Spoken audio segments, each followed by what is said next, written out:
Selamat datang di channel Simar Imam. Sembari mendengarkan tinggalkan like dan komentarnya bosku. Jangan lupa pasang headset kalian. Siapkan kopi dan camilan. Lupakan pahitnya kehidupan. Mari kita dengarkan sambil rebahan. Bab 1386. Penampilan Ji Jiwin dan Ji Mengyang yang menyakitkan tidak membuat Chen Feng merasa simpati. Dia memandang ke arah barang pecah belah dengan sangat acuh tak acuh dan berkata dengan santai, "Heina, kamu sangat efisien. Bagaimana kamu bisa mempraktikkannya begitu cepat?" Pemandangan kejam di dalamnya hanya membuatnya sedikit mengernyit. Awalnya aku mengira Heina akan membutuhkan waktu untuk mengumpulkan serangga beracun untuk memurnikan mayat dewa. Dia sedikit terkejut karena mulai berlatih begitu cepat. Heina mengibaskan rambut panjangnya dan berkata sambil tersenyum, "Terima kasih, Tuan Kaisar Langit, awalnya saya tidak secepat itu. Beberapa serangga beracun sangat sulit ditemukan, tetapi saya baru saja mendapat ide dan mengobrak-abrik kediaman saudara laki-laki saya di Pulau Sembilan Dewa. Panenannya sungguh melimpah. Terutama ketika saya menemukan ruang rahasia tempat kakak laki-laki saya bersembunyi dan memelihara serangga. Penuh dengan semua jenis serangga beracun, termasuk beberapa serangga beracun langka yang diperlukan untuk memurnikan mayat para dewa. Saya mendapat yang sudah jadi, semua bahan tersedia dalam satu tempat. Tidak hanya itu, saya juga mengumpulkan beberapa jenis serangga gu yang telah susah payah kakak senior saya dibesarkan. Belum lagi, kemampuan kakak laki-laki saya untuk memelihara serangga fudo telah meningkat pesat." Saat ini, Chen Feng juga cukup terkejut. Ini adalah rumah Tuan Gu. Dia mengangguk puas dan memuji, masalah ini telah diselesaikan dengan baik. "Ngomong-ngomong, karena Anda telah mendapatkan beberapa jenis serangga gu dari Tuan Gu, apakah ada jenis serangga gu yang secara diam-diam dapat mengendalikan orang lain dan mengendalikan hidup dan mati orang?" Cacing gu ini diperolehnya atas nama Kaisar Tang. Besok telah diputuskan untuk membawa Kaisar Tang ke Pulau Luotian untuk menyelamatkan orang. Tetapi Kaisar Tang, seorang anak pemberontak, sangat suka berubah-ubah, dan tidak dapat dihindari bahwa dia akan memberontak lagi setelah bertemu Ji Rensuan. Lebih baik menggunakan beberapa cara agar lebih aman. "Ya," Heina berkata dengan penuh semangat setelah mendengar bahwa Chen Feng meminjam fudo, "saya baru saja menyita sepasang ibu dan anak fudo dari kakak laki-laki saya. Fudo putri berukuran sangat kecil dan secara tidak sengaja dapat menimbulkan racun pada manusia. Induk cacing ditaruh di dalam kotak sebesar kepalan tangan. Pengoperasiannya juga sederhana. Goyangkan kotak itu dengan keras dari kiri ke kanan untuk mengganggu induk cacing. Anak cacing yang ada di tubuh orang yang diracuni akan menimbulkan masalah dan secara khusus menyerang saraf manusia. Itu benar-benar membuat hidup lebih buruk daripada kematian, tidak ada yang bisa menanggungnya. Dan cara membunuh orang ini juga sangat sederhana. Selama Anda membunuh induk cacing, anak cacing masuk tubuh orang yang tersihir akan mengamuk dan mengeluarkan teror yang ekstrim. Racunnya dapat membunuh seseorang dalam 10 detik. Tidak buruk." Chen Feng mengangguk puas. Sepasang ibu mertua gu ini terdengar sangat bagus. Matanya berubah dingin dan dia berkata kepada Heina, "Aku akan merepotkanmu. Aku akan memikirkan cara untuk membuat Kaisar Tang jatuh cinta pada racun di pesta pernikahan malam ini." "Ya." Heina terkekeh dan mengibaskan rambut panjangnya. Malam tiba sepenuhnya, dan 9 dewa pulau itu terang benderang. Secara khusus, Istana Kekaisaran, situs para dewa, bagaikan mutiara bercahaya merah yang tergantung di gunung Istana Kekaisaran. Ini adalah upacara pernikahan yang tergesa-gesa. Saking terburu-burunya, upacara diadakan di sebuah pesta makan malam, dan begitu terburu-buru sehingga baik pria maupun wanita tidak mempedulikan prosesnya. Tampaknya mereka hanya ingin bersumpah kepada dunia bahwa mereka adalah suami istri yang sah dan bisa masuk ke kamar pengantin. Tentu saja, betapapun terburu-buru persiapannya, ini adalah pernikahan Kaisar Surga, dalam setengah hari, banyak hal yang perlu dipersiapkan masih siap. Misalnya saja mahkota burung Phoenix dan siapei yang dikenakan oleh Ji Huanmeng. Misalnya, jubah naga merah yang dikenakan Chen Feng sangat megah. Contoh lainnya adalah perjamuan yang diadakan dari Istana Kekaisaran hingga kaki gunung, seluruh dunia merayakannya dan seluruh penduduk pulau terhibur. Suasana hati Chen Feng selalu sedikit tertekan. Kejadian hari ini benar-benar membuatnya sangat marah. Sebagai seorang laki-laki, ia dipaksa menikah oleh seorang wanita. Yang paling ironis adalah ia harus menikahi wanita yang tidak ia cintai demi menyelamatkan wanita yang benar-benar ia cintai. Plot ini agak berdarah. Tapi tidak masalah, dia tidak pernah peduli dengan bentuk membosankan ini. Apakah dia wanitanya atau bukan tidak pernah diukur dengan cara ini. Meski pernikahannya sederhana, namun tetap ada beberapa upacara yang diperlukan. Gaya upacaranya lebih tradisional gaya kerajaan naga. Ketika Ji Huanmeng dari Fengguan Xiaopei masuk ke aula istana kekaisaran, seluruh aula tampak seperti bernapas paru-paru. Pada saat ini, ia menahan napas dan sangat sunyi. Ji Huanmeng sangat cantik, dan memiliki temperamen kecantikan klasik yang luar biasa, dengan latar belakang rok merah yang mengalir, kecantikannya sangat menakjubkan, dan semua orang tercengang. Bahkan Chen Feng tidak bisa mengalihkan pandangannya sejenak. Kecantikan beberapa orang perlu ditonjolkan oleh objek eksternal agar dapat disublimasikan. Kalau bicara soal kecantikan Ji Huanmeng, meski juga luar biasa, namun tetap kalah dengan Bai Xian. Namun saat ini, temperamen Ji Huanmeng di bawah mahkota burung Phoenix telah meningkat pesat, dan bahkan kecantikannya juga meningkat ke tingkat yang lebih tinggi. Melihat momen ini saja, kecantikan Ji Huanmeng pasti sebanding dengan Bai Xian. Chen Feng dengan cepat sadar dan diam-diam berseru di dalam hatinya, Tuhan juga memihak, dan dia adalah pasangan yang sempurna ketika dia menciptakan Ji Huanmeng. Penampilan cantik, temperamen klasik, dan pikiran cerdas. Ada juga sepasang mata yang seperti bintang. Satu-satunya yang disayangkan adalah ada hati yang gelap di perutku. Pada akhirnya, Jue hanya menyia-nyiakan segalanya. Upacara berjalan lancar, dan di bawah sorak-sorai semua orang suci kembar dari klan Ji Imperial lahir. Sejak upacara selesai, Ji Huanmeng mendapatkan keinginannya untuk mengelola klan kekaisaran. Seluruh istana ilahi dipenuhi oleh orang-orang yang minum dan tertawa. Menghapus kabut yang ditinggalkan oleh perselisihan internal hari itu. Di ruangan besar menghadap laut di istana kekaisaran, Chen Feng dan Ji Huanmeng sedang duduk di kiri dan kanan tempat tidur, menyaksikan pemandangan malam di luar jendela dari lantai ke langit-langit. Suasananya sepi, tidak sesuai dengan hiruk-pikuk di luar. Saya tidak tahu sudah berapa lama dalam keheningan seperti itu. Ji Huanmeng mau tidak mau berbalik perlahan dan menatap Chen Feng dengan tatapan lembut. Chen Feng sangat tampan, terutama profilnya yang tajam dan bersudut, serta memiliki tampilan maskulin yang unik. Semangat seperti itu, memancarkan aroma menawan, membuat jantung Ji Huanmeng langsung berdebar kencang. Dia tersenyum dan berkata dengan suara lembut, menurutku aku sangat cantik hari ini. Awalnya aku mengira saat aku memasuki kamar pengantin bersamamu, kamu akan menjadi seperti serigala jahat dan menerkamku. Sepertinya, aku masih melebih-lebihkan pesonaku. Kamu hanya menginginkan hak pengelolaan klan kekaisaran. Pernikahan hanyalah pertunjukan. Apakah kamu masih ingin menjadikannya nyata? Chen Feng menyipitkan matanya dan berpura-pura terlihat terkejut. Keduanya saling memandang selama beberapa detik, tiba-tiba Ji Huanmeng berbalik dan mendekati tubuh Chen Feng. Dia melingkarkan lengannya di leher Chen Feng, menghirup wangi anggrek ke telinga Chen Feng, dan berkata dengan menggoda, apakah menurutmu aku menikahimu hanya karena aku menginginkan hak pengelolaan klan kekaisaran? Tubuhku hanya bisa diberikan kepada orang paling berkuasa di dunia. Hanya kamu yang bisa membuatku melepas semua pakaian yang aku kenakan dengan sukarela. Aku yakin kamu pasti akan meninggalkan sesuatu untukku. Malam berikutnya akan menjadi malam yang tak terlupakan. Saat dia berbicara, dia mendorong Chen Feng ke tempat tidur dengan kedua tangannya. Bab 1387. Momen ini sangat menghina Chen Feng. Tidak ada alasan bagi seorang pria bermartabat untuk kewalahan oleh seorang wanita. Dia menyipitkan matanya, dan dengan satu kekuatan, dia berbalik dan menekan Ji Huanmeng di bawahnya. Biarkan aku memberitahumu, aku tidak tahu bagaimana menunjukkan belas kasihan kepada wanita, tapi aku adalah tuan yang kejam. Kamu tidak akan pernah melupakan malam ini, karena ini akan menjadi malam yang penuh kekerasan. Karena malam ini tidak dapat ditangani dengan cara apapun. Kasus, maka terutama anti pelanggan. Keindahan yang dibawa ke mulut Anda bukan untuk apa-apa. Tentu saja, jika saya ingin membalas budi, saya harus melampiaskan kesombongan saya. Malam ini, saya harus mencoba beberapa trik kekerasan yang saya pelajari saat bepergian ke negara Wei di Ji Huanmeng. Pasti akan membuat Ji Huanmeng menjerit, selain bahagia, ia juga harus menanggung siksaan yang ekstrim. Lembut. Kelembutan tidak ada.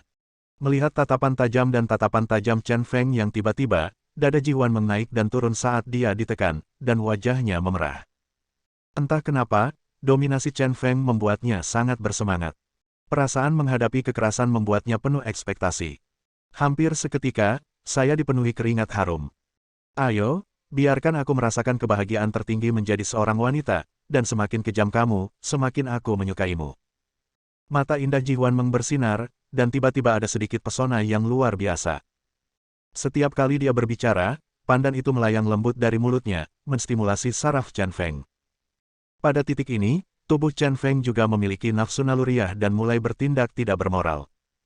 Ruang pernikahan pada malam pernikahan akhirnya memiliki suasana yang pantas.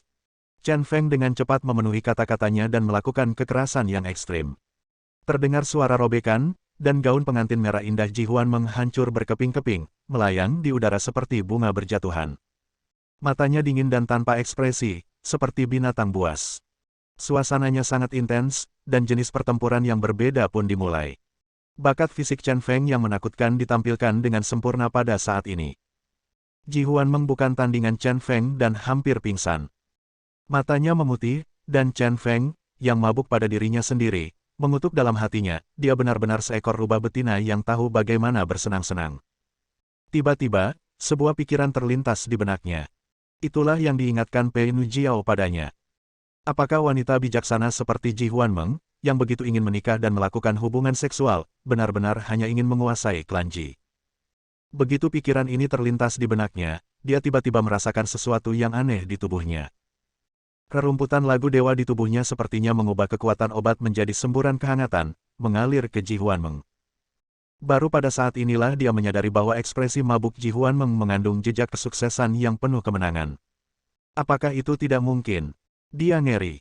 Mungkinkah tujuan sebenarnya Ji Huanmeng adalah rumput nyanyian dewa di tubuhnya? Perubahan ekspresi Chen Feng dengan cepat diperhatikan oleh Ji Huanmeng. Dia mabuk, matanya kabur, dan dia berkata sambil tersenyum, lanjutkan, jika tidak, ke-9 wanitamu akan terbunuh. Tujuanmu adalah rumput nyanyian dewa di tubuhku. Chen Feng menyipitkan mata. Mata bertanya.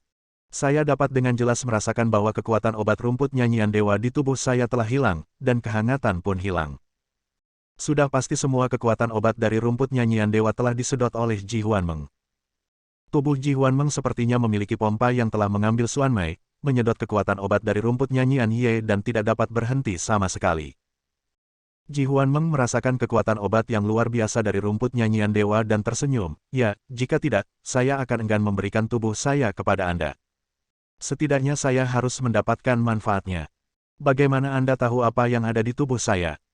Juga, metode apa yang Anda gunakan sekarang untuk menyedot kekuatan rumput nyanyian dewa di tubuh saya? Chen Feng benar-benar sedikit marah. Pada akhirnya, sepertinya dia ditipu oleh wanita kejam ini. Melihat ekspresi marah Chen Feng, Ji Huanmeng berkata dengan bangga, berdasarkan berita tentang perawatan racun teman sekamarmu, dan pengalamanmu di Sekte Yuntang, apakah sulit menebak bahwa rumput nyanyian dewa ada di dalam tubuhmu?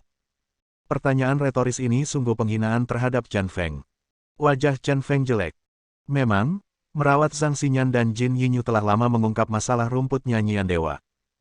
Kaisar Tang telah menebaknya sebelumnya, dan dia mungkin tidak bisa lepas dari pandangan Ji Rensuan. Adapun Ji Huanmeng, dia mungkin sudah menebaknya sendiri, tetapi dia memperkirakan bahwa dia lebih mungkin mendapatkan informasi dari Tuan Gu. Ji Huanmeng melanjutkan, adapun mengapa saya akan menyerap kekuatan obat rumput nyanyian dewa dari tubuh Anda sekarang, itu karena di dalam tubuh saya, ada Gu ilahi yang tiada taraf, Gu surga menelan, yang diberikan kepada saya oleh ayah saya, Guru Gu. Ini hanyalah serangga Gu yang menelan segalanya. Ia suka menelan kekuatan luar biasa seperti kekuatan obat herbal ilahi. Ini seperti melihat makanan lezat di dunia. Saya menjalin hubungan dengan tubuh Anda, dan serangga Gu penelan surga dengan cepat menciumnya. Aroma rumput nyanyian dewa secara diam-diam menyerap kekuatan obat dari rumput nyanyian dewa di tubuhmu ke dalam tubuhku sedikit demi sedikit. Sejujurnya, aku belum pernah melihat cacing Gu yang menelan langit ini begitu bersemangat setelah sekian lama berada di tubuhku. Dan aku juga benar-benar merasakan betapa ajaibnya kekuatan rumput nyanyian dewa. Mulai sekarang aktif.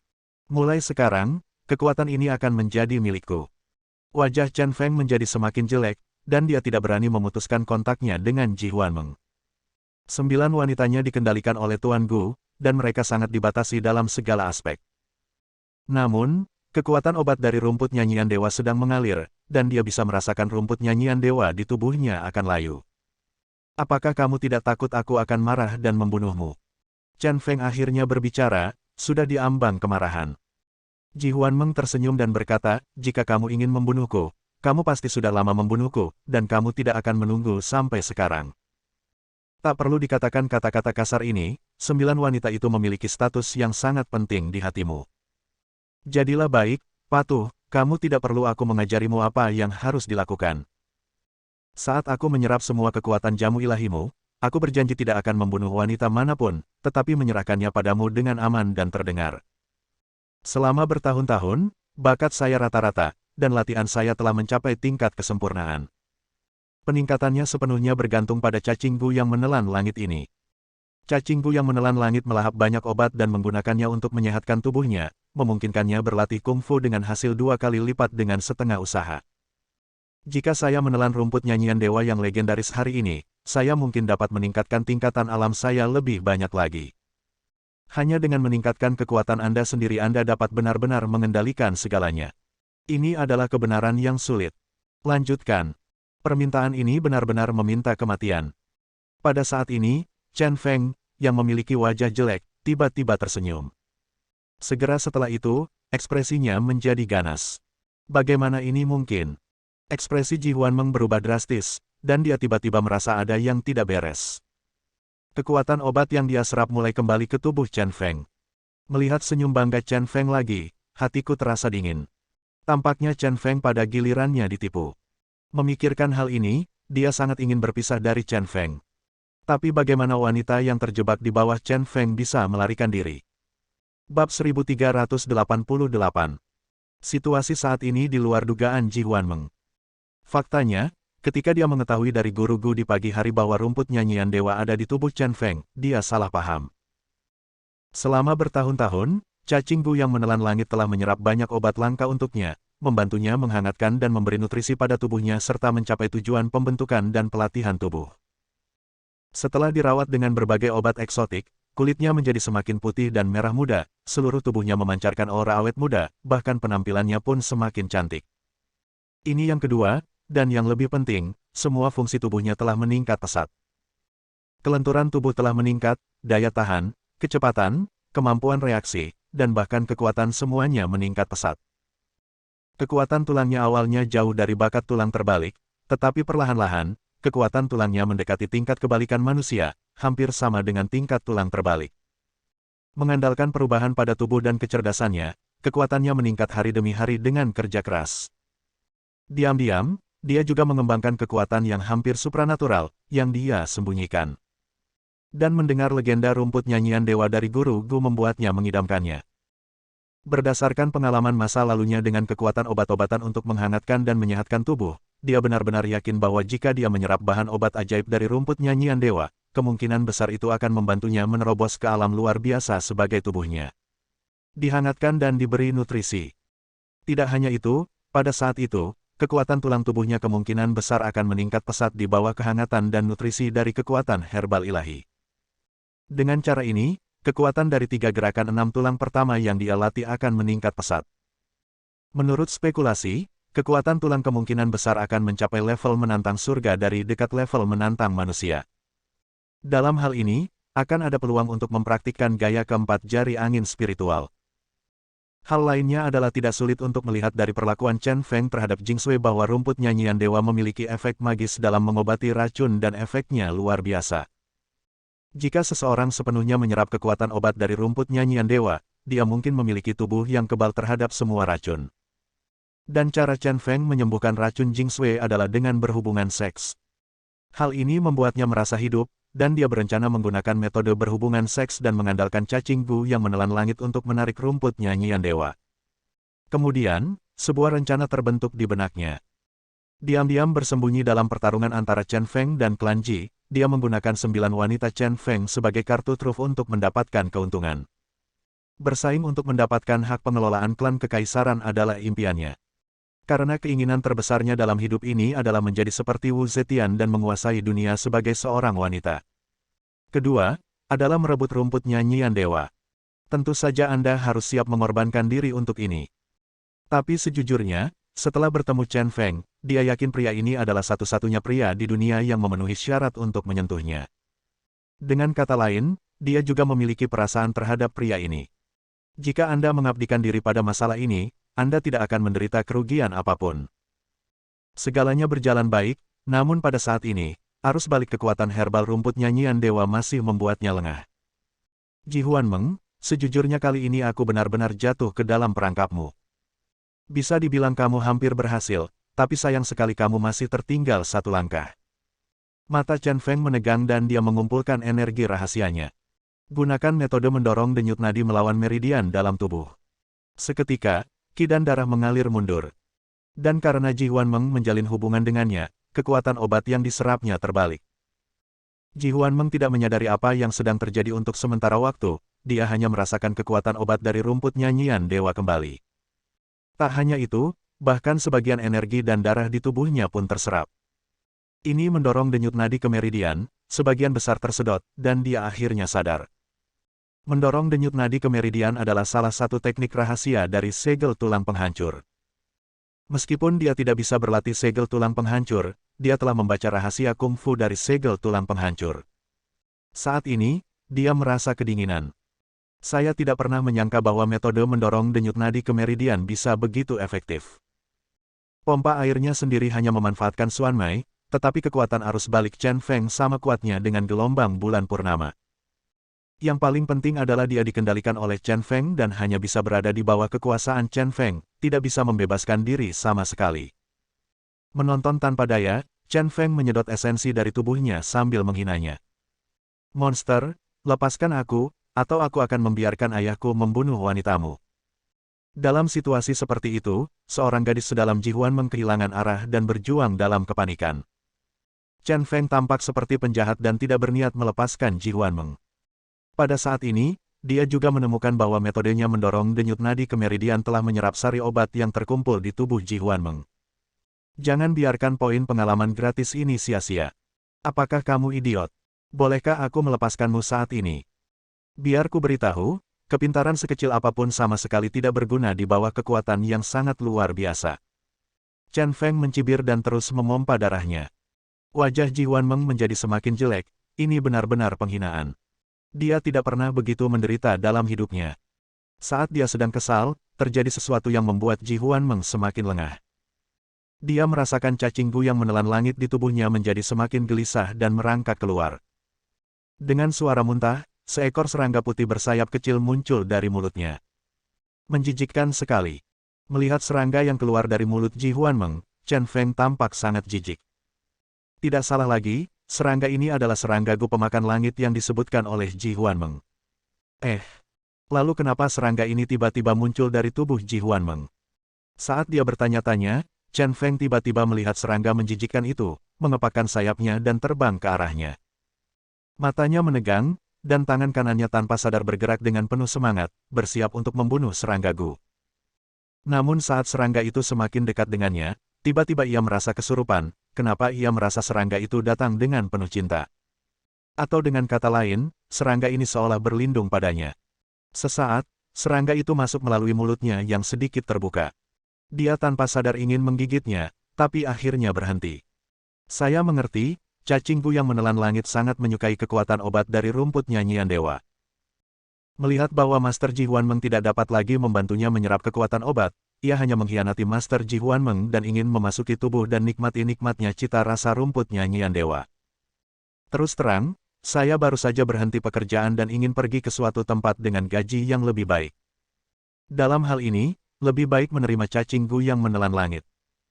Sebelumnya, kekuatan obat dari rumput nyanyian dewa hanya efektif ketika dia terluka atau ketika dia sedang menyembuhkan orang lain. Jika serangga gu penelan langit dapat menyerap kekuatan obat dari rumput nyanyian dewa dan pada gilirannya menyehatkan tubuhnya, hal itu pasti akan membuat kebugaran fisiknya yang sudah ekstrim menjadi semakin luar biasa. Tak hanya itu, kedepannya ia juga bisa mengikuti cara Ji Huanmeng dan menggunakan cacing gu yang menelan langit serta beberapa bahan obat langka untuk terus menghangatkan tubuhnya. Dengan cara ini, pasti akan ada kegunaannya yang tidak ada habisnya. Memikirkan hal ini, dia melepaskan tenggorokannya dan bekerja sama dengan cacing gu yang menelan langit untuk memasuki tubuhnya. Melihat pemandangan ini, wajah Ji Huanmeng menjadi pucat dan dia benar-benar tercengang. Dia gagal menyerap rumput nyanyian dewa milik Chen Feng. Meskipun dia tidak bersalah, bahkan serangga gu penelan langit pun diculik oleh Chen Feng. Baginya, ini seperti sambaran petir. Bab 1389. Ji Huanmeng membentuk karakter merah putih, besar, dan berbaring di tempat tidur. Matanya kosong dan dia menatap langit-langit dengan ekspresi lemah di wajahnya. Cacing Bu yang menelan langit yang masuk ke mulut Chen Feng mengenali Chen Feng sebagai tuannya. Pada saat terakhir ketika tubuh mereka terhubung, cacing Bu pengkhianat ini menyedot semua sari obat yang terkumpul di tubuhnya selama bertahun-tahun. Pada saat ini, tubuhnya kelelahan dan dilubangi sepenuhnya oleh cacing Bu yang menelan langit. Dan semangat pun terkuras setelah kekalahan tragis tersebut. Wanita yang awalnya bangga pada dunia itu sangat menderita. Kamu benar-benar binatang buas. Melihat ke samping pada bunga plum merah, Ji Huanmeng mengutuk dengan lemah. Dalam hatiku, aku terjatuh ke dasar cuaca yang sangat dingin. Chen Feng duduk di tepi tempat tidur dan perlahan mengancingkan kemeja putihnya. Saat ini, dia berseri-seri, sangat bertolak belakang dengan Ji Huanmeng, seolah-olah dia telah disuntik darah ayam, wajahnya bersinar dan penuh energi. Ini tidak seperti apa yang terlihat setelah pertarungan spesial yang sengit. Silakan dan tegur dia semau kamu, sekarang kamu hanya bisa hidup dengan mulutmu. Berdiri dan meluruskan pakaiannya, Chen Feng berbalik. Melihat Ji Huanmeng yang sedang patah hati, dia terlihat heroik dan berkata dengan sangat mendominasi, tapi, berhentilah berpura-pura menjadi menyedihkan. Membiarkan aku menyentuhmu dianggap sebagai berkah yang telah kamu kembangkan dalam 8 kehidupan, karena berdasarkan ini saja, kamu tidak harus mati. Ji Huanmeng, wanita ini, terus terang, agak terlalu ambisius. Satu-satunya kesalahan yang dia lakukan adalah membiarkan Tuan Gu menculik 9 wanitanya. Kejadian ini benar-benar tidak bisa dimaafkan. Awalnya Ji Huanmeng pasti akan mati, namun ia tidak menyangka akan benar-benar menjalin hubungan dengan Ji Huanmeng. Alhasil, dia tidak lagi berniat membunuh Ji Huanmeng. Sebagai seorang pria, dia merasa apapun alasannya, begitu dia menyentuh seorang wanita, dia dianggap milikmu. Bahkan musuh. Oleh karena itu, Ji Huanmeng tidak perlu mati untuk saat ini. Mampu menjadi wanitanya tentu merupakan hal yang paling terhormat bagi seorang wanita. Oleh karena itu, ia mengatakan bahwa ini adalah berkah yang telah dikembangkan Ji Huanmeng selama 8 kehidupan. Setelah mendengarkan kata-kata Chen Feng, mata Ji Huanmeng yang redup tiba-tiba bersinar terang. Lalu, dia tertawa histeris. Kamu ingin menjinakkanku? Biarkan aku melayanimu seperti 9 wanita bodoh itu. Biar ku beritahu, kamu salah, aku. Saat Ji Huanmeng mengumpat, Chen Feng melompat dari tempat tidur dan memakai sepatunya. Sebuah pisau tangan menusuk leher Ji Huanmeng. Ji Huanmeng, yang sedang berbicara, segera memutihkan matanya dan pingsan. Nak, aku memintamu untuk melayaniku, apakah menurutmu aku salah memperlakukanmu? Dengan mendengus dingin, Chen Feng menarik selimut dari samping, membungkus Ji Huanmeng merah dan putih dengan selimut, dan membawanya. Dia melompat dari tempat tidur, menggendong Ji Huanmeng, dan meninggalkan kamar pernikahannya. Setelah beberapa saat, dia sampai di ruang bawah tanah tempat mayat Hei Na Lian disimpan. Setelah menyapa 5 tersembunyi atas dan bawah yang dipimpin oleh pedang hitam, dia langsung masuk ke kamar dan melihat Hei Na sudah sibuk di depan 2 barang pecah belah. Hei, Tuan Kaisar Langit, apa yang terjadi? Pada malam kamar pengantin, mengapa Anda membawa pengantin wanita ke negeri serangga beracun yang memurnikan mayat para dewa? Anda tidak ingin kamar pengantin ada di sini, benarkah? Hei Na tertawa. Sebuah lelucon. Namun dia juga sedikit bingung dengan kedatangan Chen Feng. Chen Feng berterus terang dan berkata langsung, wanita ini sedikit membenciku sekarang. Aku tidak bisa membunuhnya, tapi aku tetap harus mewaspadainya. Apakah kamu punya rekomendasi Gu, agar aku bisa mengalahkannya sepenuhnya? Selama Ji Huanmeng tidak mati, dia adalah orang yang sangat berbahaya. Tapi sekarang dia tidak bisa membunuh Ji Huanmeng, dia hanya bisa menemukan cara untuk mengendalikannya. Setelah banyak pertimbangan, satu-satunya jalan pintas adalah menggunakan Gu. Setelah memahami tujuan Chen Feng, Hei Na terdiam. Dia dengan bercanda berkata, Tuan Kaisar Surgawi, cacing Gu tidak mudah dibudidayakan. Cacing Gu yang langka sulit dibeli dengan uang. Anda mencoba menguras kekayaan saya. Sejak saya membantu Chen Feng bekerja, saya terlibat. Beberapa cacing Gu. Sekarang Chen Feng telah memanfaatkannya, dia harus menjara semua serangga Gu yang tersisa di tubuhnya. Sejujurnya, lambat laun dia merasa sedikit sedih dan enggan melepaskannya. Setelah mendengar perkataan Hei Na, wajah Chen Feng tiba-tiba menjadi gelap. Matanya menjadi dingin, dan dia segera memancarkan aura yang sangat menindas. Sekali pandang saja sudah membuat Hei Na berkeringat dingin, jantungnya berdebar kencang, dan dia merasakan nafas kematian. Maaf, Tuan Kaisar Langit, saya baru saja bercanda. Heina menjadi serius dengan tergesa-gesa, menelan ludahnya dan berkata, saya memang memiliki kemampuan untuk membunuh dan mengendalikan orang, tetapi menurut pendapat saya, Tuan Kaisar Surgawi, Ji Huanmeng tidak perlu diperlakukan begitu kejam. Dalam hal ini, tidak perlu menggunakan Gu. Saya memiliki racun yang terbuat dari serangga Gu, yang sangat saya hargai. Namanya bubuk tingling, yang bisa menghancurkan saraf ingatan orang. Kecuali beberapa naluri dan bahasa, semua orang dan benda adalah hal baru bagi orang ini. Tidak banyak serangga Gu yang tersisa di dalam dirinya. Ya, masing-masing dari mereka adalah harta karun. Saya hanya berharap Chen Feng bisa menerima Kingling Powder, sehingga dia bisa menjaga Gu-nya. Chen Feng, yang awalnya memiliki ekspresi muram, segera kehilangan aura pembunuhnya. Sebaiknya Ji Huanmeng kehilangan ingatannya. Meski Ji Huanmeng dikendalikan oleh serangga Gu, sejujurnya, dia tetap harus berhati-hati. Tetapi jika Ji Huanmeng benar-benar kehilangan ingatannya, itu sama sekali tidak berbahaya baginya. Oke, gunakan saja Kingling Powder. Chen Feng menyipitkan matanya, menjulurkan kepalanya ke depan Heina, dan berkata dengan senyum sinis, jika tidak berhasil, aku akan melemparkanmu ke dalam perangkap Ji Mengyang dan masukkanmu ke dalam gelas. Jangan khawatir, saya 100% yakin. Kata Heina percaya diri. Untungnya, racun langka yang ditinggalkannya masih tersembunyi di tempat dia menyembunyikan racun itu. Pada saat ini, ketika Chen Feng akhirnya membawa Ji Huanmeng kembali ke kamar, Ji Huanmeng sudah meminum Kingling Powder dalam keadaan pingsan. Dia duduk di tepi tempat tidur, menunggu Ji Huanmeng bangun. Sambil menunggu, cacing Gu yang menelan langit di tubuhnya bisa dikatakan telah menemukan surga, bergerak dengan penuh semangat. Ia menunjukkan keserakahan yang ekstrim dan terus melahap kekuatan obat dari rumput nyanyian dewa. Setelah tertelan, kekuatan obat diubah menjadi arus hangat, yang melembabkan tubuh. Di bawah kehangatan dan nutrisi dari kekuatan obat ini, saya merasakan semua darah dan meridian di tubuh saya sangat nyaman, perlahan-lahan menyerap kekuatan obat. Serangga Gu penelan langit seperti pengubah, mengubah kekuatan rumput nyanyian dewa menjadi sesuatu yang dapat diserap oleh tubuh manusia. Rumput nyanyian dewa sangat aneh. Di bawah pengaruh Gu penelan langit, kekuatan obatnya sepertinya tidak ada habisnya. Cacing Gu yang menelan langit itu seperti pemakan besar, makan tanpa henti. Di bawah mekanisme tak terbatas yang begitu indah, tubuh Chen Feng selalu dalam kondisi marah. Saya harus mengatakan, ini agak keterlaluan. Bab 1390. Hasil akhir dari perjalanan ke Pulau Sembilan Dewa ini sebenarnya di luar dugaan Chen Feng. Alasan paling kritis adalah kejadian asing Ji Huanmeng. Tapi saya benar-benar tidak menyangka ini akan menjadi berkah tersembunyi. Dia tidak hanya mendapatkan darah pertama Ji Huanmeng, tetapi dia juga mendapatkan sistem untuk mengatur fungsi tubuh tanpa batas.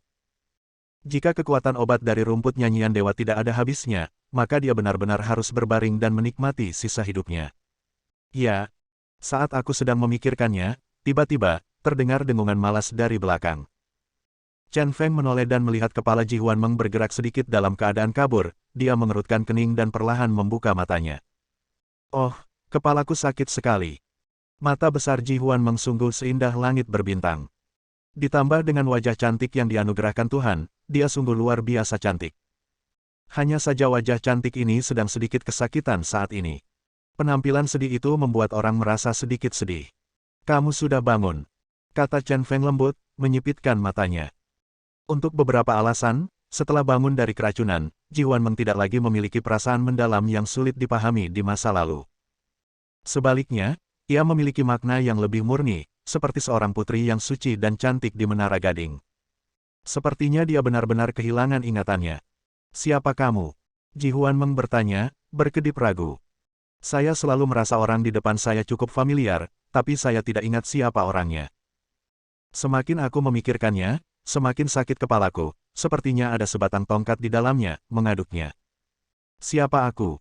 Dia bergumam, matanya yang besar berputar. Tiba-tiba, dia berkeringat dingin dan membuka matanya lebih lebar lagi karena ketakutan. Mengapa kepalaku begitu kosong? Saya tidak dapat mengingat satu orang atau informasi apapun, bahkan informasi tentang diri saya sendiri. Perasaan ini sangat buruk. Chen Feng menghela nafas. Saat ini, penampilan Ji Huanmeng membuat orang merasa sedikit tertekan. Tapi menghela nafas bukan berarti berhati lembut, lagi pula dia biang keladi amnesia Ji Huanmeng. Cui Hua, aku laki-lakimu. Hari ini adalah malam pernikahan kita. Kamu tidak sengaja terjatuh dan terbentur batu. Kata dokter, sistem ingatanmu rusak. Kamu mungkin tidak dapat mengingatnya seumur hidupmu. Kamu tidak ingat apa yang terjadi sebelumnya. Kata Chen Feng berpura-pura sedih sambil mengacungkan jempol di dalam hatinya, karena nama Cui Hua yang diberikan kepada Ji Huanmeng begitu indah. Cui Hua, malam pernikahan. Apakah kamu laki-laki saya? Ji Huanmeng mengedipkan matanya yang besar, masih tidak dapat mengingat apapun. Tapi aku selalu merasa agak bersahaja dengan namaku. Chen Feng mengangguk dan berkata, ya Cui Hua, kamu adalah Niu Cui Hua dari Niu Jiazuang, dan aku Ji Yeyu. Tahun itu, ketika aku melewati desamu, kamu jatuh cinta padaku tanpa putus asa dan tidak bisa menahannya. Bebaskan dirimu. Setelah mengejarku selama 3 bulan, dengan enggan aku menerimamu. Tanpa diduga, akhirnya kita meraih kesuksesan. Sayang sekali pada malam pernikahan ini, kamu terluka. Maaf, Cui Huaku. Nama Cui Hua, sudah diambil sangat sehat. Nama keluarga Niu bahkan lebih baik. Dengan nama ini, dia merasa Ji Huanmeng jauh lebih manis. Tidak peduli bagaimana ingatan seseorang berubah, beberapa bakat naluriah masih mengakar. Misalnya, kecerdasan Ji Huanmeng membuatnya memandang Chen Feng seperti orang bodoh. Aku jatuh cinta padamu. Menurutmu apa yang pantas untuk aku sukai padamu? Ekspresi jijik di wajahnya menunjukkan penghinaan yang tak terbatas terhadap pesona Chen Feng. Chen Feng sedikit malu dan tersenyum pahit. Apakah aku tidak tampan? Dia bertanya dengan rasa percaya diri yang terlalu percaya diri. Biasa saja. Dua kata sederhana Ji Huanmeng langsung menyegel kesimpulan Chen Feng. Senyuman masam Chen Feng semakin lebar, sepertinya jika dia terus membicarakan topik ini, dia hanya akan mempermalukan dirinya sendiri. Dia menunjuk ke kamar tidur mewah yang didekorasi dengan indah dan berkata dengan percaya diri lagi, baiklah, izinkan saya mengatakan yang sebenarnya. Saya seorang miliarder. Villa pulau ini hanyalah puncak gunung es dari aset keluarga saya. Pulau ini milik keluarga saya. Tinggi, kaya dan tampan, jika memilih salah satu otomatis mendapat prioritas sebagai pasangan. Dan kekayaan di antara mereka adalah hal yang paling menarik bagi para gadis. Biasa saja, Ji Huanmeng berkata dengan dingin, dua kata yang sama. Sepertinya satu-satunya pilihan adalah menggunakan langkah besar. Menghadapi ucapan sarkastik Ji Huanmeng, Chen Feng menyipitkan matanya. Temperamennya tiba-tiba berubah. Tadi, dia sedikit sombong karena sedang santai dan bercanda. Tetapi pada saat ini, saya tiba-tiba mendapat cemoohan raja terhadap dunia, dan kekuatan mendominasi yang tidak dimiliki orang lain. Ji Huanmeng tercengang, jantung kecilnya berdetak lebih cepat. Mengapa orang ini mengubah penampilannya sepenuhnya dalam sekejap? Saat dia terkejut, Chen Feng berbalik ke samping dengan dominan, menjulurkan kepalanya, dan mendekati Ji Huanmeng sedikit demi sedikit. Wajah mereka semakin dekat dan mereka bisa merasakan napas satu sama lain. Jantung Ji Huanmeng berdetak lebih cepat, pipinya memerah, dan tanpa sadar dia menggigit bibirnya. Chen Feng tersenyum percaya diri, dan 40 menit setelah ciuman itu, Chen Feng dan Ji Huanmeng duduk di samping tempat tidur meringkuk bersama. Chen Feng merokok sembarangan, sementara Ji Huanmeng xiao-niao bersandar di bahu Chen Feng, matanya penuh kepuasan dan kekaguman pada Chen Feng. Sekarang kamu tahu betapa kuatnya aku dan betapa menawannya aku. Chen Feng bertanya dengan malas dengan sebatang rokok tergantung di sudut mulutnya. Para wanita, jika mereka membantah, beri saja suntikan, pasti berhasil. Terlebih lagi, suntikannya adalah suntikan jangka panjang, dan satu suntikan pasti berhasil. Saya tahu, Tuan. Ji Huanmeng merilekskan tubuhnya dan berkata dengan lembut. Chen Feng tidak bisa menahan diri untuk tidak menyipitkan mata dan tersenyum. Perlakuannya terhadap Ji Huanmeng barusan agak kasar pada akhirnya. Setelah pelatihan, dia sudah bisa memanggil tuannya. Sementara itu, dia memanggil ayah beberapa kali. Menanggapi apa yang baru saja dia katakan, ingatannya hilang, tetapi esensi Ji Huanmeng tidak berubah, dia masih dianiaya. Sekarang dia yakin Ji Huanmeng telah sepenuhnya dijinakkan olehnya. Dia menoleh ke belakang dan melirik jam gantung. Saat itu sudah lewat jam 1 setelah malam yang sibuk. Begitu dia bangun keesokan paginya, Chen Feng menemukan beberapa kroninya. 3 bersaudara, Bai Qi, Bai Sheng, dan Bai Xing. Ling Yang, Pei Nujiao, dan Jingu Jiyongye. Dia menyerahkan pengelolaan klan Kekaisaran Ji kepada beberapa orang, dan meminta 30 orang teratas dan 5 orang tersembunyi untuk membantu secara diam-diam. Meskipun orang lain telah dijinakkan olehnya, mereka belum mencapai titik kepercayaan penuh. Adapun Ji Huanmeng, dia memberi perintah kepada Pei Nujiao untuk membatasi Ji Huanmeng hanya bergerak di istana kekaisaran dan tidak bertemu dengan orang asing. Meskipun ancaman dari Ji Huanmeng telah dihilangkan, tindakan pencegahan tetap diperlukan. Setelah melakukan hal tersebut, ia meminta kedua pemilik pulau, Oda Nobunaga dan Jin Jidong, untuk memanggil para pemimpin klan kekaisaran berbagai negara di wilayah Ye, terutama 12 pemimpin lama masing-masing negara, dengan dokumen yang ditandatangani olehnya dengan stempel kekaisaran, yaitu orang yang memimpin. Hanya ada satu tujuan utama, yaitu membiarkan orang-orang ini datang ke Pulau Jiuxian untuk beribadah dan berserah diri dalam 10 hari.